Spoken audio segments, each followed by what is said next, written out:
Hi guys, my name is Sam and this is Dev Bytes. This episode is an intro to game art. Alright you guys, so for this section we're going to be talking about how to get started deciding the theme, tone, and mood for your game.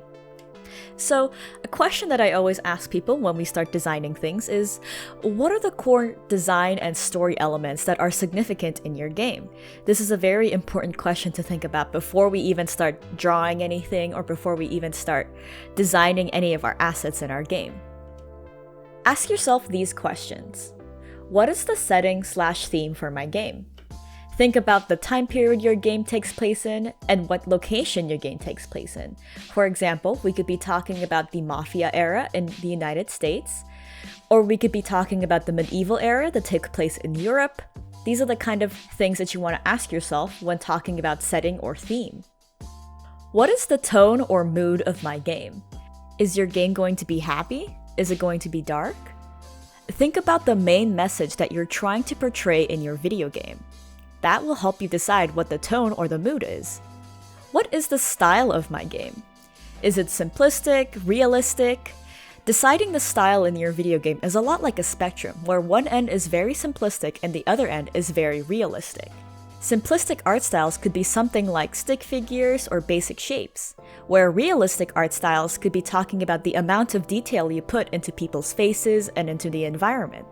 All of these aspects are important components to the design of your game. So what do these different aspects represent? When we're talking about setting or theme, this helps determine the types of props, scenery, and backgrounds that you can find in your game. For example, if we're talking about Bioshock versus Skyrim. Now, Bioshock sort of takes place in a steampunk-ish or very industrial-era time period, whereas Skyrim is very much medieval or very much fantasy-related. Next, we're going to be talking about tone or mood.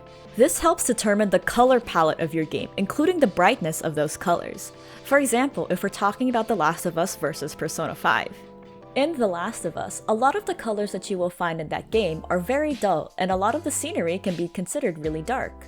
Whereas in Persona 5, a lot of the colors you can find in the scenery are very bright and vibrant. Both of these color palettes, with The Last of Us being very dark and Persona 5 being very bright, reflect the different tones and moods that you can find in those games.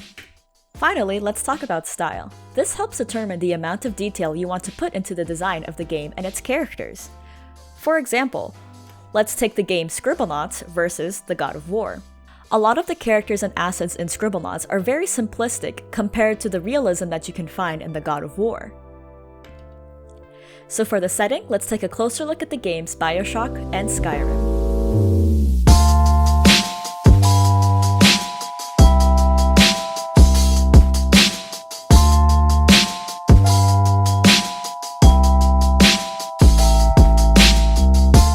When we take a look at these buildings that we find in both Bioshock and Skyrim, take note of how different they are. This just shows you the effect that setting has on the types of props and assets that you'll find in your game.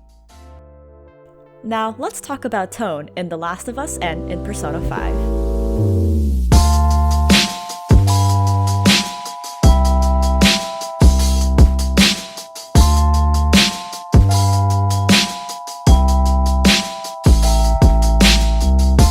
As you can see in the game footage of The Last of Us, the color palette can tend to be very dark, dull, and gritty. Whereas when you look at the color palette for Persona 5, the colors are very bright and vibrant. The color palettes reflect the tone and mood that each game is trying to achieve. Finally, let's take a look at the aspect of style in the video games Scribblenauts and God of War.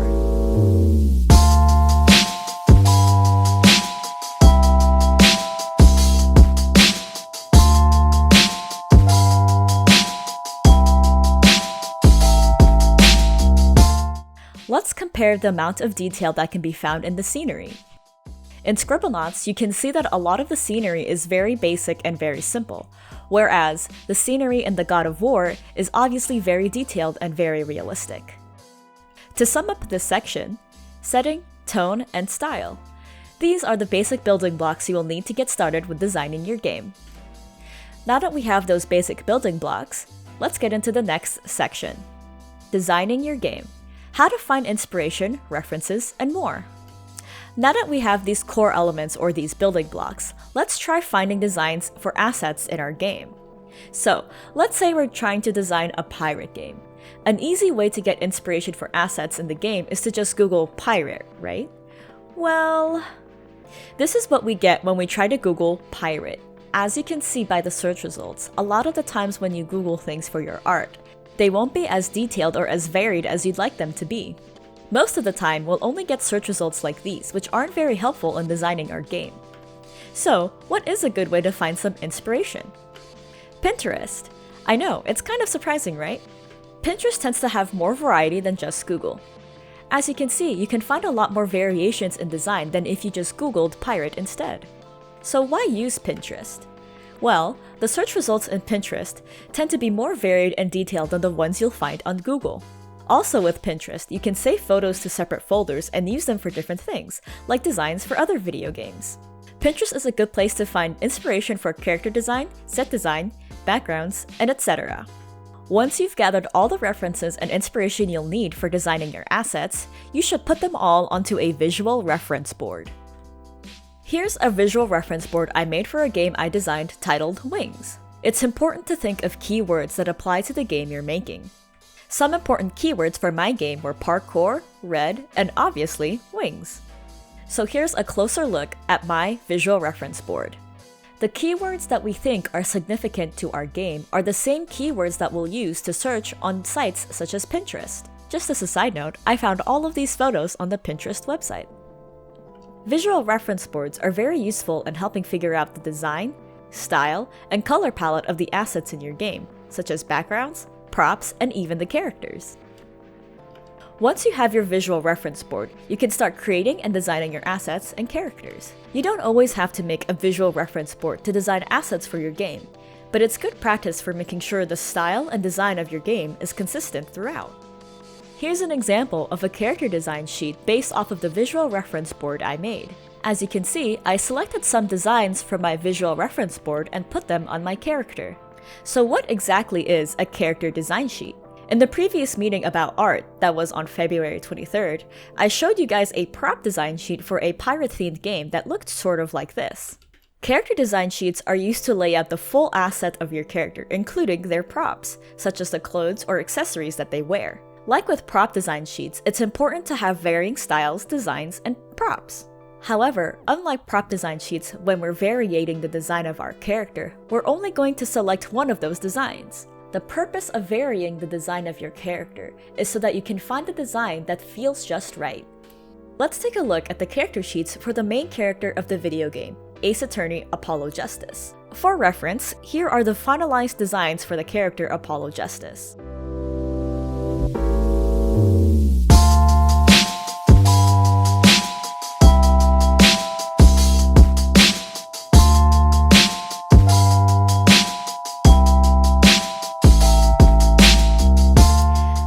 See, the character design sheet for Apollo Justice contains many other variations in his props, such as his clothes, color palette, hairstyle, and etc. Some important things to have in character design sheets: different variations of designs, various expressions of the character, and different poses and angles. All of these will help you get a better idea of your character.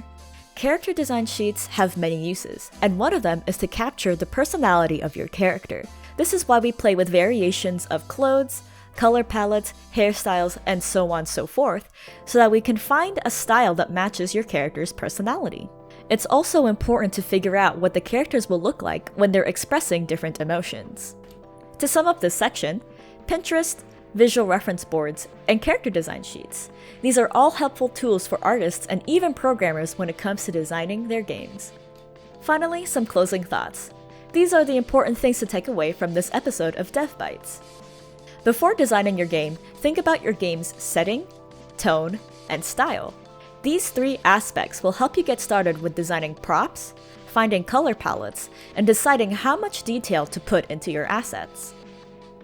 Once your setting, tone, and style have been decided, it's time to gather inspiration and references. Tools such as visual reference boards, prop design sheets, and character design sheets will help solidify the designs of your assets. Thanks so much for watching this episode of Dev Bytes. Again, my name is Sam, and I'm the treasurer of the CPP Game Design and Development Club. See you guys next time.